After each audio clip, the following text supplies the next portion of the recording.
मुंबई महानगरपालिकेचे उपजल अभियंता सन्माननीय खिलारे साहेब आणि सन्माननीय ह्या विभागाचे येई शकपाळे दोघेही होते, बाकी सगळे अधिकारी वर्ग होता आणि त्यांना वास्तव काय चालले त्याची कल्पना पूर्णपणे दिली आणि ते वास्तव पाहिल्यानंतर त्यांच्या लक्षात आलं की आपले अधिकारी खालच्या लेवलवरती पाण्याच्या आटे सोडण्यामध्ये कमी पडत आहेत.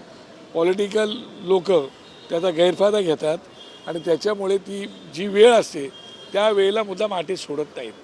पण जेव्हा लोकप्रतिनिधींकडे लोक जाऊन भेटतात आणि ते एकदा भेटल्यानंतर मग लोकप्रतिनिधींनी सांगितलं की ते आटे बरोबर सोडतात, असं तो राजकारण असल्यामुळे बिचारी लोक सफर करतायत आणि त्यांना सांगितलं जातं की जाऊन तुम्ही आमदारांना भेटा, नगरसेवकाला भेटा. त्यांना भेटले का ते आटे बरोबर फिरवतात आणि पाणी सोडतात. काही गरज नसेल असं करता कामा नये.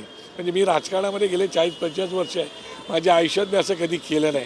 लोकांना पाण्यासाठी वणवण फिरावं लागले नाही आणि म्हणून त्यांना मी आता कल्पना दिली की जेवढे आटे सोडणारी लोक आहेत त्यांचा झोन किती वाजताचा झोन आहे, आटे सोडणारी लोक कोण आहेत त्यांची नावं दिली तर लोक स्वतः जाऊन पाहतील आणि त्याप्रमाणे ते आटे सोडतात की नाही सोडतात, कोणाच्या दबावाखाली सोडतायत का, असं लोकांचा आता आरोप तिकडे होता.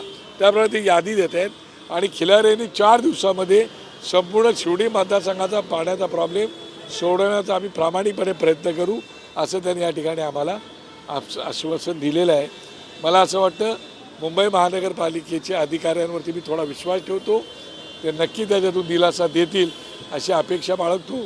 का आता पाऊस पडतोय, सगळं पाणी आहे, सगळं आहे, तो पाणी घाल आहे हा प्रश्न आहे. त्यामुळे 4 दिवसाची मुदत त्यांना दिलेली आहे, त्यांनीच मागून घेतलेली मुदत आहे, त्याच्यावरती विषय संपेल अशी माझी अपेक्षा आहे.